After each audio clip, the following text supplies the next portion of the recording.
The X-Radium foot warmer, the necessity of every rural mail carrier.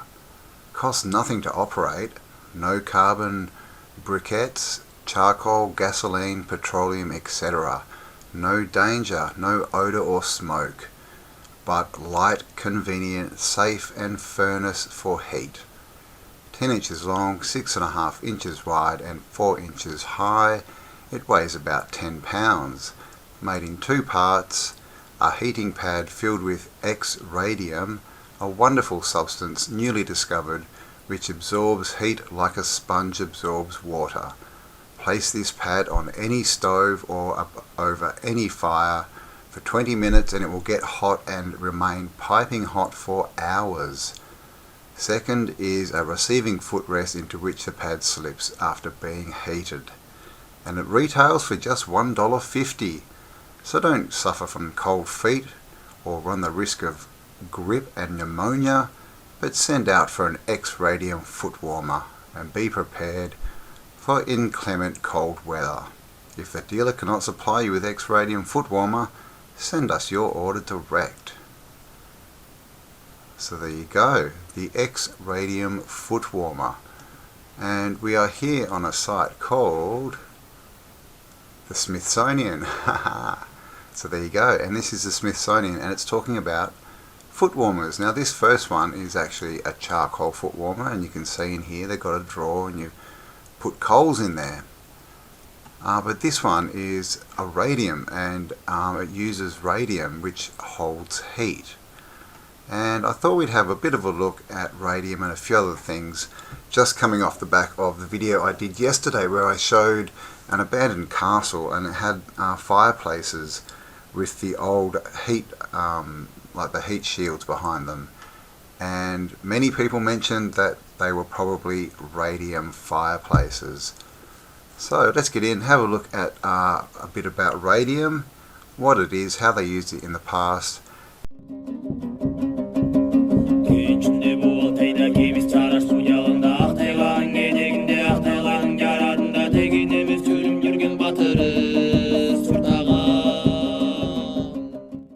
So here's just a couple more pictures, more twin flames, all very ornate. Again, always with these, metal, and most of them do have holders in them. Yeah, so not exactly sure what they are, what they did. But it's definitely a feature that we see everywhere. And here we are at Wikipedia, and it says, radium is a chemical element with the symbol Ra.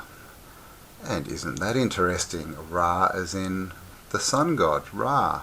Radium, or Ra, a radioactive chemical element, the heaviest of the alkaline earth metals of group 2, 11A of the periodic table. Radium is a silvery white metal that does not occur free in nature.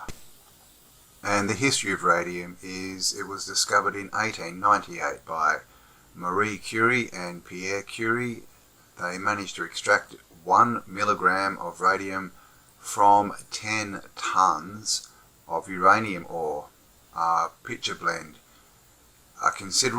which was a considerable feat given the chemical methods of separation available to them. They identified that it was a new element because its atomic spectrum revealed new lines. Their samples glowed with a faint blue light in the dark, caused by intense radioactivity exciting the surrounding air. The metal was then isolated in 1911 by means of electrolysis of radium chloride. At Debian's suggestion, they used a mercury cathode in which the liberated radium dissolved. This was then heated to distill of the mercury, leaving the radium behind. So they were using mercury in this as well, which is just another interesting side note, I guess. Marie Curie. And that's an interesting name. Sounds a lot like Mercury, doesn't it?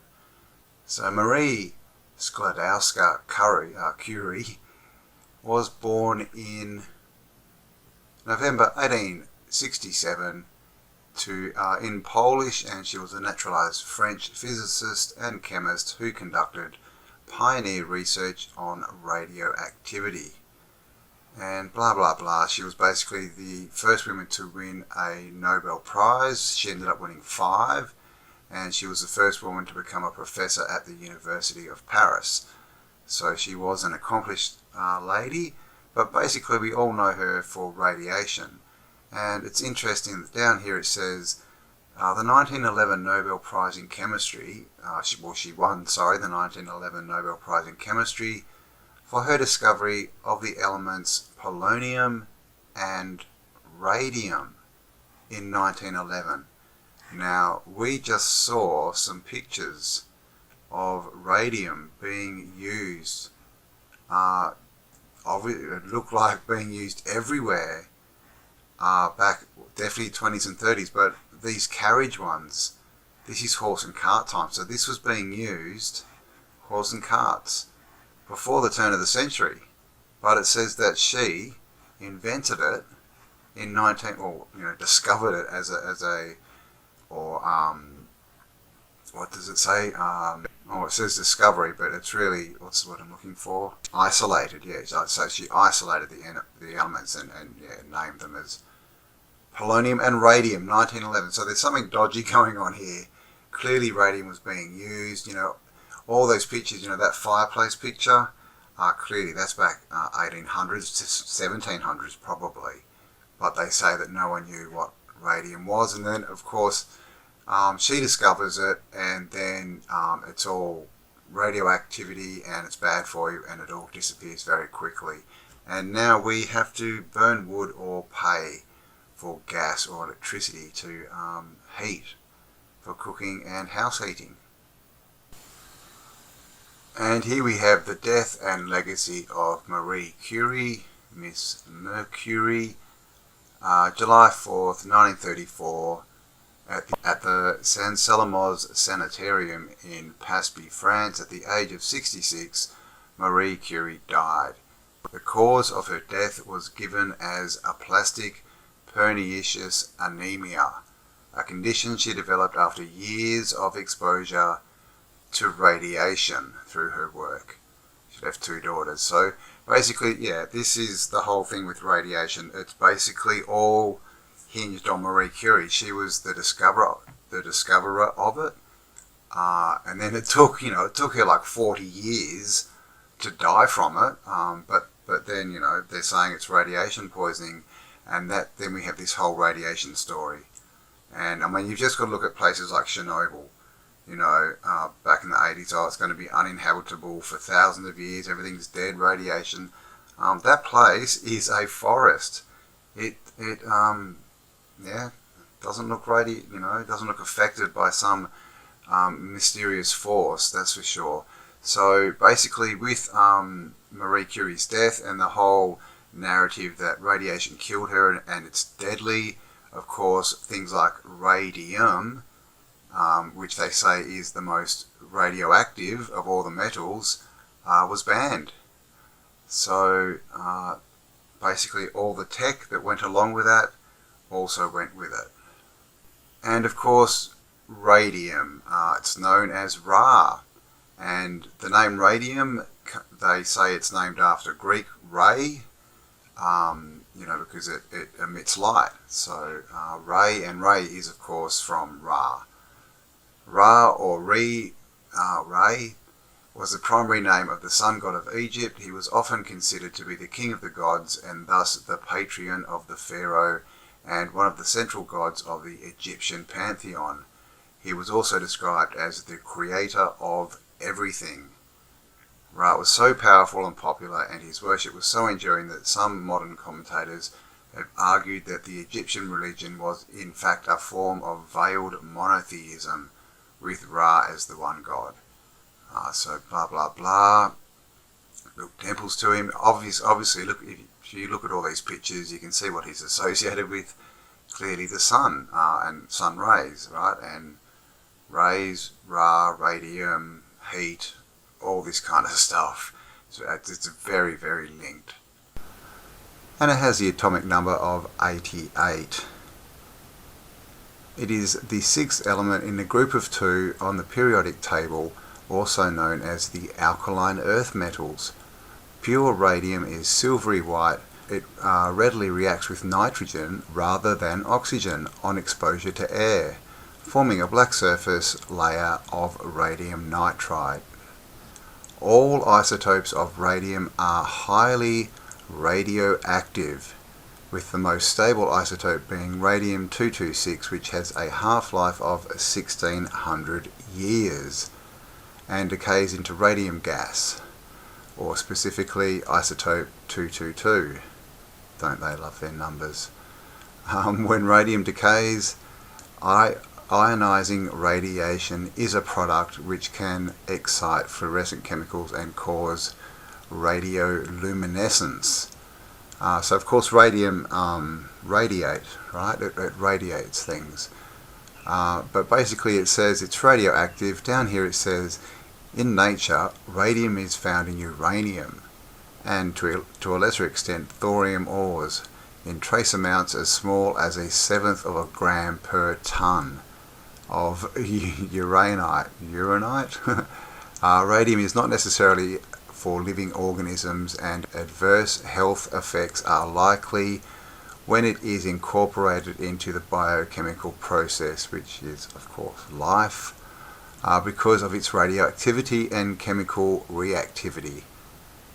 Currently, other than its use in nuclear medicine, radium has no commercial applications.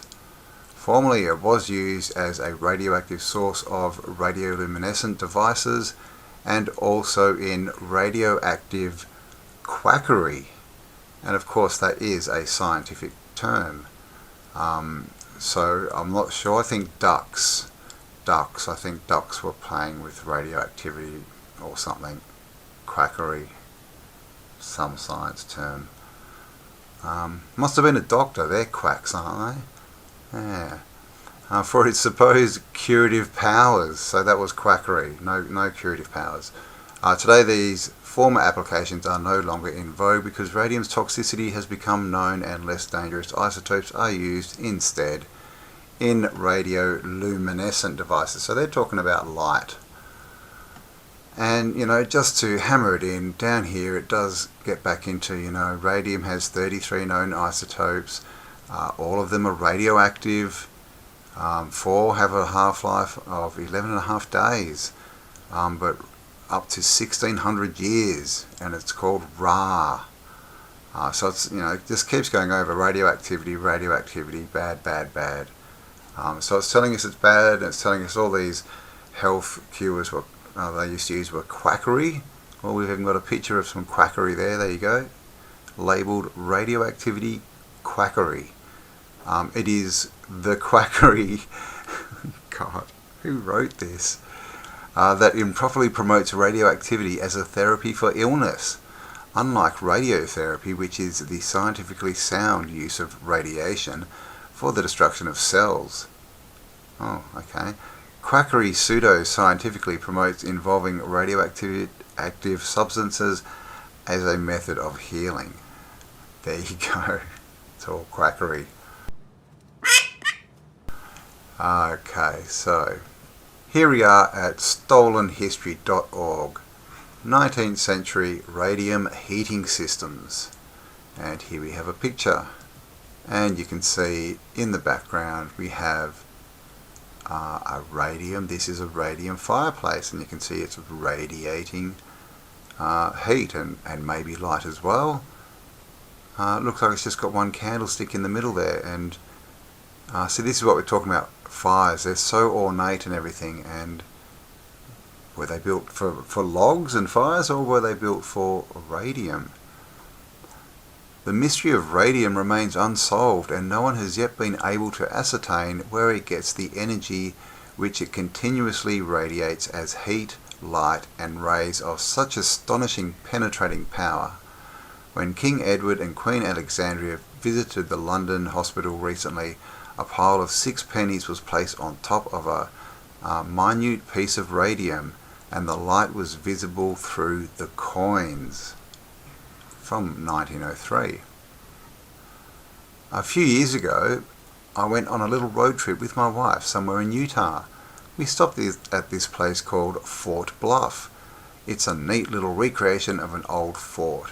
Now I think actually John Levi, showed this picture. He must have been on this site too. And yeah, it points out that these symbols that we see on a lot of these old, what we're told are sort of pot bellies or kettle stoves, it's the same as a radioactive sign. And of course the word radium, radiate, but then have they sort of switched that to mean radioactive? So was this symbol, was it radioactive, but did it mean radium back in the day rather than radioactive? Here it says a radiation symbol, blah blah blah. Here's this again, and it says down here, the sign is commonly referred to as a radioactivity warning sign, but it is actually a warning sign of ionizing radiation. And ionizing radiation is a much broader category than radioactivity alone, as many non-radioactive sources almost emit potentially dangerous levels of ionizing radiation. This includes X-ray apparatus, radiotherapy, linear accelerators and particle accelerators. Non-ionizing radiation can also reach potentially dangerous levels, but this warning sign is different from the tiofoil ionizing radiation warning symbol. So there you go, that's kind of what I just said. Yeah, so there you go, they're saying that this meant a much broader thing, and that not all radiation is bad. And if you notice in here, they say the bad types of ionizing radiation include X-rays and radiotherapy. And in Wikipedia, what did it say? It said that they no longer use radium, because it's radioactive quackery. And it says here under radioactive quackery, it says unlike radiotherapy, which is the scientifically sound use of radiation. So here it's saying radiotherapy is the good radiation. And if we come back here, it is saying that radiotherapy has dangerous levels of ionizing radiation. And of course along with X-rays, so the stuff that they tell us is good for us. And here we're on wtamu.edu. It's all about science and answering science questions, and it says, when the dose is high enough, ionizing radiation causes two types of harm to humans: direct tissue damage and cancer. Direct tissue damage happens when enough molecules are broken apart that the cells simply can no longer function. This can lead to radiation burns, radiation sickness, organ failure, and even death. In contrast, cancer cells, when the cells receive a small enough amount of damage that they can still live and function, but damage to the genes cause to the cells pure aggressive and uncontrollable growth. So basically it's saying it can slow down cancer, but at the same time it damages the genes. So that's nice, right? That's ionizing radiation. And here we are, NWO, what are the risks of non-ionizing radiation? Dependent on the energy and exposure time, non-ionizing radiation can cause localized heating, or photochemical reactions can occur with possible permanent harm. I guess depending on what it is. Exposure should therefore be minimized.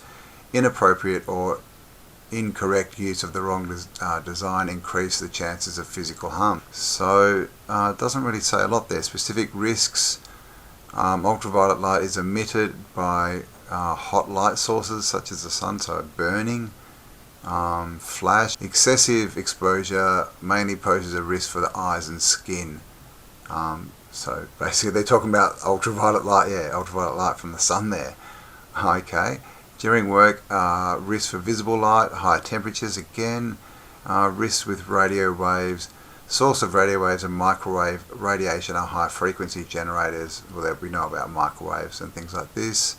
Radar installations and mobile phones. So they're talking about man-made non-ionizing radiation. They sort of say that non-ionizing is bad for you, but they They can't give any facts to back themselves up. This is the CDC, the electromagnetic spectrum, non-ionizing radiation. And down here it says what it is. Put simply, non-ionizing radiation differs from ionizing radiation in one way. It acts on materials like air, water, and living tissue. Unlike X-rays and other forms of ionizing radiation that basically just go through that stuff, through tissue, non-ionizing radiation does not have enough energy to remove electrons from atoms and molecules. Non-ionizing radiation can heat substances, for example, microwave radiation, blah, blah, blah. What are the risks? We are exposed to low levels of non-ionizing radiation every day from the sun.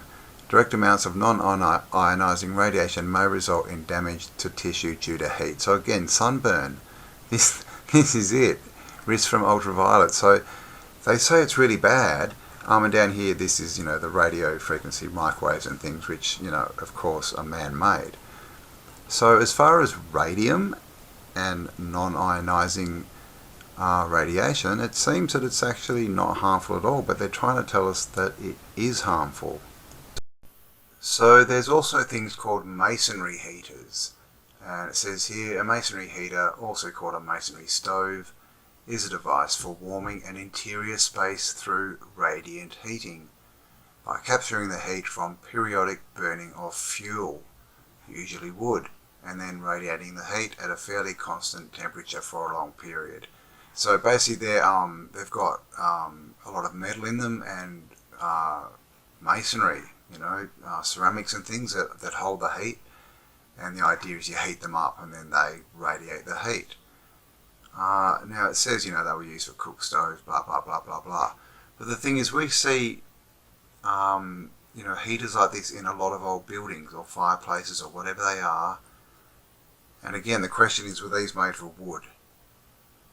Or were they made for something like radium, where you can actually heat it up and then put it in there? And it's like it just radiates the heat. The same for a fireplace. So these back plates that we see, have they got radium in them, or did they originally have radium in them, or was there were they just putting radium blocks in there? I'm not sure. We saw that picture here of the fireplace where it seems that it might be that they've got a bit of radium on this candlestick looking thing. Not really sure. And when you do a search for radium fireplaces, 1800s, we get this one. This is the main pic that we get, but it tends to show you these iron, more sort of iron type fireplaces.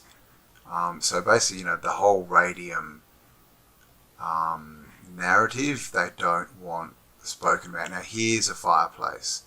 Can you see? Can you see here? It's all ornate and it's all metal to radiate the heat back. And you see, there's no grill in here. And look how ornate this fireplace is. Again, would you be burning wood in there? It does not look like it's been made for wood. So, yeah, was there a radium source built into this, or did you put it in front of it like that last picture we saw? I'm not sure, but definitely this is not made for burning wood and coal. This is a site that's called Radium, and it just says here, heating with infrared radiation. And so I think you can get radium saunas and things. Infrared beams are invisible, blah, blah, blah, but they create heat through radiation. And so there's companies out there are currently, making products with radium. And down here we can see some more fireplaces. And here we are at Tartaria Info. And it says down here, everyone knows that fireplaces are used for heating purposes. However, few people know how fireplaces work exactly, particularly when you take a real fully functioning fireplace but not its decorative aesthetic version. A standard fireplace is actually amongst the most inefficient heating devices you can operate. In fact, it can be so inefficient that in some cases it actually makes your house colder because of the draft, no doubt, the airflow. This happens because the strongest heat of the fire, which is upward, goes directly up the chimney and is lost, which we all know. And then you have the fire hazards as well, all the soot, all this stuff, all the narrative of chimney sweeps. A bit weird. Now imagine some vintage 19th century house with big rooms somewhere in Holland where winters are harsh. An ordinary fireplace would not be able to warm such a house, which is true. Now here is a fireplace, and this has, as you can see, and there are lots of these pics around with the plates in the front, clearly a radiating heat, radiating plate, and it's got a hatch in here where you can put things inside. So this is not made for wood. Here's another one, and this is typical too, all this artwork we see above them. Here's our two pillars, and maybe they were radium, I'm not sure. And the heat plate at the back. Again, now this one looks like it's got fire in it, but that may have been after they found it. Quite a few of these pics. This is a nice one, and of course look at the giant size as well. But this one here, clearly, I mean, it doesn't look like a fireplace at all, does it? It's just a recess. This one, this looks like a monstrum. So a bit of tech going on there, and they've put a fire in it, but clearly I don't think that's what it was meant for, not with all this tech on top. Here's another one, just to show how ornate some of these things were, and how unfireplace looking. They look very techy. Again, the two pillars, the heat plate.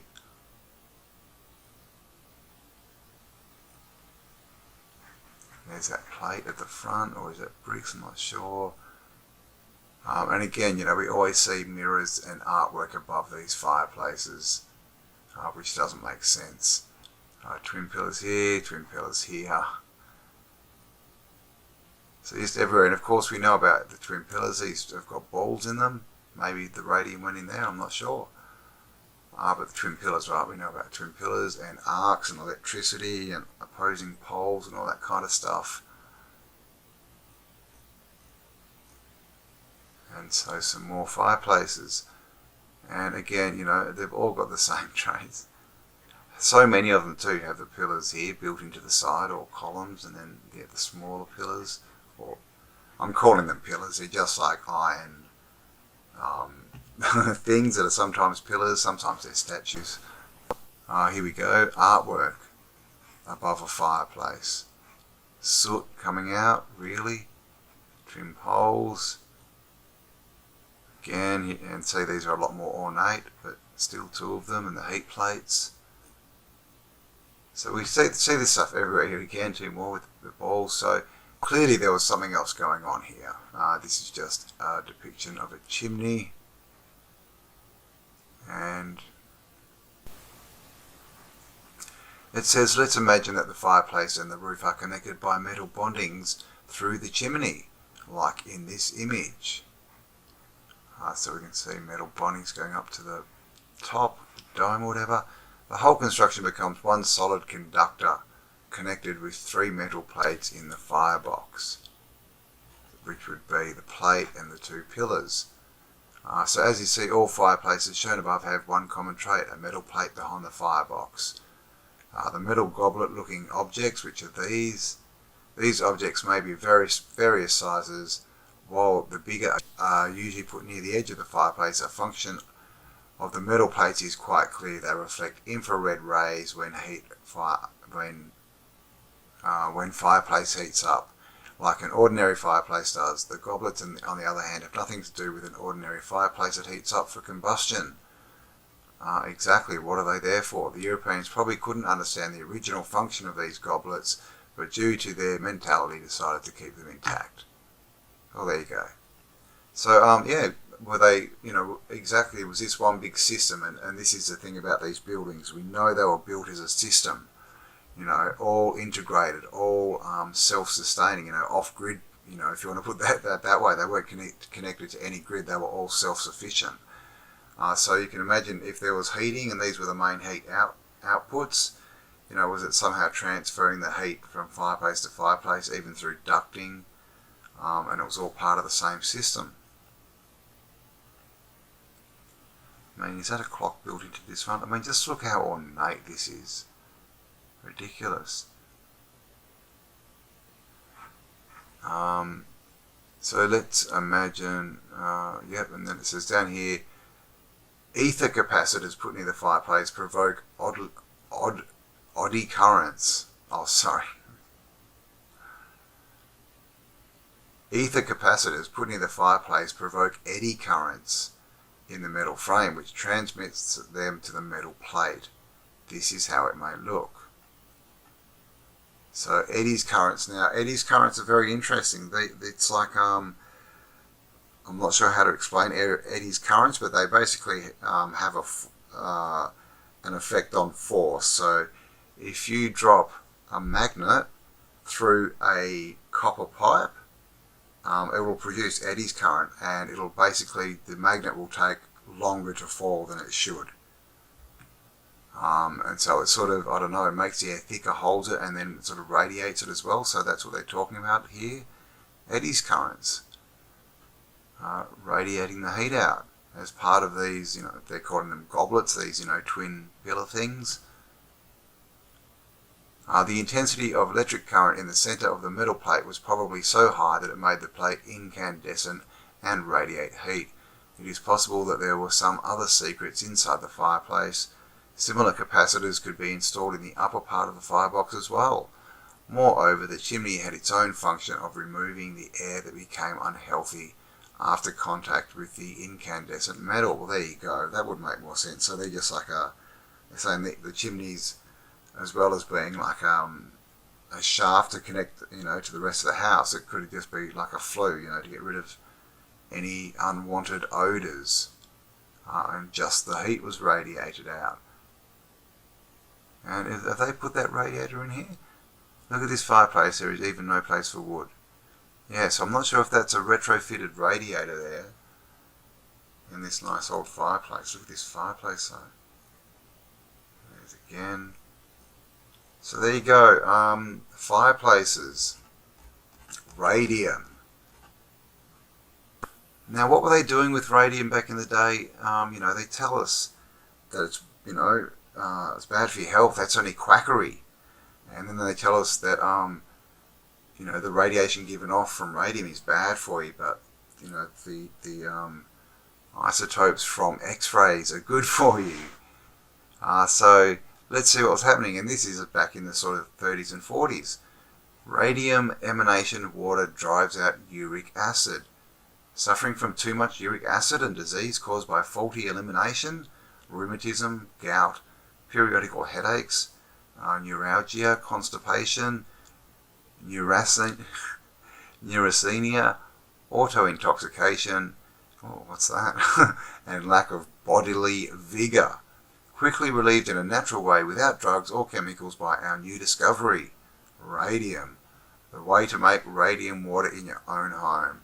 As you see here, you drop it in and you drink radium water.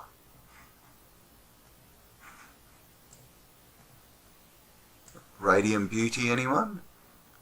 You can get the Radior, and this is, no, it's not the best pick, but this is radium in like skin products, beauty products, like rubbing it straight on the skin. I guess it sort of made you radiate, right? That glow. Oh, sorry, I thought these picks were a bit bigger. The Lehman Heater, we saw this before. This goes in your carriage, so this is pre-car, and you whack a bit of radium in it. You heat up a piece of radium and you whack it in this carriage foot warmer, and off you go. Maybe you need some radium glass for your house. You can get it at the Millsburg Glass Company, creators of new and exclusive things in glassware. Buyers, it says, at the Pittsburgh display, and there were many of them, declared radium glass the best in the market. Radium glass commanded the most liberal orders from all. The reason that radium glass is the best is that the price is right. So it doesn't say it's got radium in it, but I think, who knows, maybe it did, maybe it didn't, but there you go, radium glass. Here again is the carriage heater, but this is the old type. Well, they say that, they were putting coals in them, or were they putting blocks of this? Is that radium? Radium blades, so shaving blades made out of radium. Polish and disinfect with radium spray. When dusting, use radium spray. It not only kills all germs, all germ life, but also gives furniture a very high polish. I guess it makes it radiate. Excellent for use in sick rooms, kennels, etc. But they try and tell us now that it makes you sick. But back not so long ago, they were using it to disinfect and apparently help the sick. $85 a week. Make big money selling Princess Radium lingerie. There you go. These dainty garments, exclusive in design. You can go and sell them. Don't delay. The time is right. Radium everything. So there's just a ton of these pictures when you look into it. So I'm not sure if they all have radium in them, but they're all called radium. You got health, restorative stuff. We've got sprays. We've got ties, water. It's help for rheumatism. So it looks like they were using this stuff everywhere. They were wiping it on their furniture. They were drinking it. They were putting it in clothes. They were putting it in the fireplace. But yet we're now told that it's very bad for you. Here you can see these are all pics to do with health and people with different ailments taking radium. So how many people died from radium, do you think? So let's have a look. The radium deaths in 1800. I'm thinking that half the world died because there was radium everywhere. The forgotten story of the radium girls. Okay. But I thought everyone had this stuff on. Why just the radium girls? It's almost like they're trying to change the story. It's like the Zeppelin, right? The Zeppelin went down, and now airships, you can't ever use them again. The forgotten story of the radium girls whose deaths saved thousands of workers' lives. There you go. On April 10, 1917, an 18-year-old woman named Grace Fryer started work as a dial painter in the United States Radium Corporation. Grace wanted to do all she could to help the war effort. She had no idea that her new job would change her life. Blah, blah, blah. And then it says, when radiation was discovered by Marie Curie, a little less than 20 years before, the elite job for the poor working girls, it was paid more than 3 times the average of a factory job. So they went and started painting with radium because of the luminosity. And what happened to them? Doesn't look like anything happened to them. The first thing we asked was, does this stuff hurt you? Naturally, you don't want to put anything in your mouth, so it's going to hurt you. That wasn't true. Ever since the glowing element had been discovered, it had been known to cause harm. Okay. To who? The belief was founded upon research conducted by the very same radium firms who had built their lucrative... Oh, okay. So now they're saying... Oh, gosh, here we go. So they're saying, oh no, it was bad and it was killing people, but they can't show us anyone that died. So, ring a bell, guys. And then, of course, it was everywhere. Someone said, oh no, that's bad for you. That'll kill you. And guess what? No more radium for anyone. Just like the airships, just like so many things, right? Because down here, there's no, like these radium girls, it just says that they got sick, and that because of that they changed workers' rights. And it sort of says, well, the radium companies came out and said, no, it's safe, but of course they were lying. But here we go, the first death, 1922. One of the colleagues, because she was so sick, she didn't know what was wrong with her. May 1922, at that point she lost most of her teeth, so this is the whole radiation sickness. Oh my gosh, her entire lower jaw. Oh my gosh, that's all about one person. So that's it. One person died. With the report hushed up, women's biggest challenge was proving the link between their mysterious illness and the radium they'd been ingesting. So they had to build the link. So Something else was obviously going on, because if they lost all their teeth, but I mean, the radium girls, I've only found one. It says the other, it sort of says the other ones got sick. Where's all the deaths? This is the thing. They're saying it's evil, we can't use it anymore, and we can only use, it in X-rays and things like this, which are actually harmful. And so what they've done is they've gotten rid of a tech that was basically, again, it was like free energy tech, wasn't it? Because it was free heating. Look here, we've got radium versus grey hair. So they're saying that, just drinking radium, and for your health. So, I mean, how many industries would that kill? The people making the colour your hair from grey stuff, all that hair product, all the health industries and things, or big pharma. Radium gives superpowers. And this is what they were saying, and everyone was using it. But yet, when we look for all the deaths, the foot warmer, only $1.50 back in the horse and cart day. This is what they were doing. But again, like I said, it was free. They couldn't charge us for the heat, could they? So it had to go. X-radium cooking utensils, a sample set for $1. Not the best picture, but as you can see, baking dish, kettles, saucepans, all radium. And I'm not sure, can't read it that well, but I wonder if these were self-heating. I mean, you probably put them, on a fireplace, or, on a heat source, on a block of other radium or something, and they heat up, and then they just stay hot. So you don't need gas, you don't need your stove to heat them. They hold the heat, and that's how you're cooking them, because of radium, which radiates the heat back out. Radium heaters, little table one, got the baby there. And so again, this stuff is everywhere. They were using it everywhere in the house. But where are all the dead people? They just don't exist.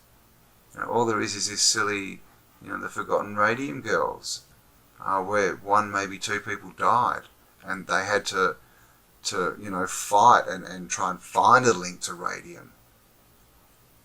But that's really all we get on a Google search. So no one died from it. So there you go. Radium was used, it looks like, in the heaters, for heating and for health, for everything else. All around the place. Radium heating. So what else did we have, less than a century ago that everyone had that was a free use energy? What do you think?